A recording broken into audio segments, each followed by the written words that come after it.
اعوذ باللہ من الشیطان الرجیم بسم اللہ الرحمن الرحیم۔ محترم ناظرین، السلام علیکم۔ انسانی ذہن تجسس اور سوالات کی وہ ایجاد گاہ ہے جہاں روز نئے سوالات پیدا ہوتے رہتے ہیں، اور اگر ان کے جوابات نہ دیے جائیں تو شکوک و شبہات اپنی جگہ گھیر لیتے ہیں۔ یاد رہے، انسان کی پیدائش سے اس کے بڑھاپے تک جب جب جنت کا ذکر ہوتا ہے تو یہ سوال بہت سے لوگ پوچھتے ہیں کہ جنت میں مردوں کو تو حوریں ملیں گی اور جو عورتیں ہوں گی ان کو کیا ملے گا؟ تو ناظرین، آج ہم قرآن و سنت کی روشنی میں اس سوال کا جواب دینے کی کوشش کریں گے۔ اسلام ایک مکمل دین ہے، اس قدر مکمل کہ انسانوں کے حقوق سے لے کر جانوروں کے حقوق بھی اس دین میں ہمارے سامنے رکھ دیے گئے ہیں، اور عورت کو جو مقام اور رتبہ اسلام نے دیا ہے وہ کوئی اور مذہب نہیں دے سکا۔ اب چلتے ہیں سوال کی طرف۔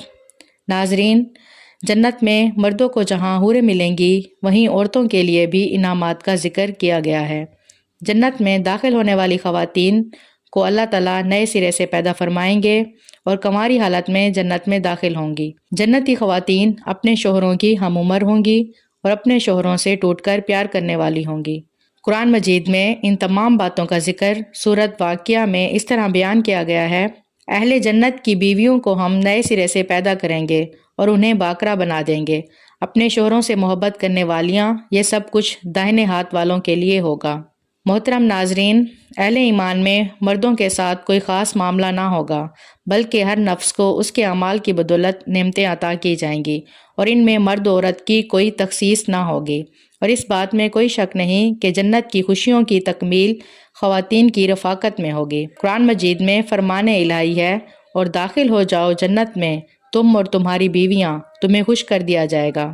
محترم ناظرین، جنت میں داخل ہونے والی خواتین اپنی مرضی اور پسند کے مطابق دنیاوی شوہروں کی بیویاں بنیں گی، بشرط یہ کہ وہ شوہر بھی جنتی ہوں۔ اور جن خواتین کی دنیا میں فوت ہونے کی صورت میں 2 یا 3 یا اس سے زائد شوہر رہے ہوں گے، ان خواتین کو اپنی مرضی اور پسند کے مطابق کسی ایک کے ساتھ بیوی بن کر رہنے کا اختیار دیا جائے گا، جسے وہ خود پسند کریں گی اور اس کے ساتھ رہیں گی۔ حضرت سلمہ رضی اللہ تعالی عنہا کہتی ہیں کہ میں نے عرض کیا: اے اللہ کے رسول صلی اللہ علیہ وآلہ وسلم، ہم میں سے بعض عورتیں دنیا میں 2، 3 یا 4 شوہروں سے یکے بعد دیگرے نکاح کرتی ہیں اور مرنے کے بعد جنت میں داخل ہو جاتی ہیں، اور سارے مرد بھی جنت میں چلے جاتے ہیں، تو ان میں سے اس کا کون سا شوہر ہوگا؟ آپ صلی اللہ علیہ وآلہ وسلم نے فرمایا: اے سلمہ، وہ عورت ان مردوں میں سے کسی ایک کا انتخاب کرے گی، اور وہ اچھے اخلاق والے مرد کو ہی پسند کرے گی، اور اللہ تعالیٰ سے گزارش کرے گی کہ اے میرے رب، یہ مرد دنیا میں میرے ساتھ سب سے زیادہ اخلاق سے پیش آیا، لہٰذا اسے میرے ساتھ بیاہ دیں۔ محترم ناظرین، جنت میں حوروں سے افضل مقام نیک صالح عورت کا ہوگا۔ مرد کو جو حوریں ملیں گی تو نیک مرد کی نیک بیوی ان حوروں کی سردار ہوگی۔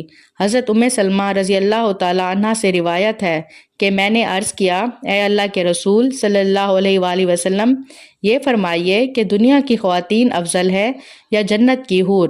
تو آپ صلی اللہ علیہ وسلم نے فرمایا: دنیا کی خاتون کو جنت کی حور پر فضیلت حاصل ہوگی۔ اور ناظرین، یہ انعامات کا مختصر سے مختصر حصہ ہے جو جنت میں عورتوں کو عطا کیے جائیں گے۔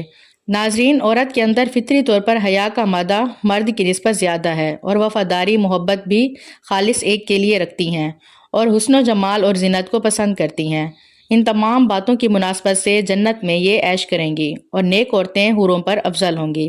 اللہ تعالیٰ نے مرد و عورت کے لیے جنت میں عیش و آرام کی نہ ختم ہونے والی زندگی کا بندوبست کیا ہے، اور جنت کی یہ زندگی ان لوگوں کے حصے میں آئے گی جن لوگوں نے دنیاوی زندگی اللہ اور اس کے رسول صلی اللہ علیہ وسلم کے بتائے ہوئے طریقوں پر گزاری ہوگی۔ اللہ تعالیٰ ہم سب کو نیک اعمال کرنے کی توفیق عطا فرمائے، آمین۔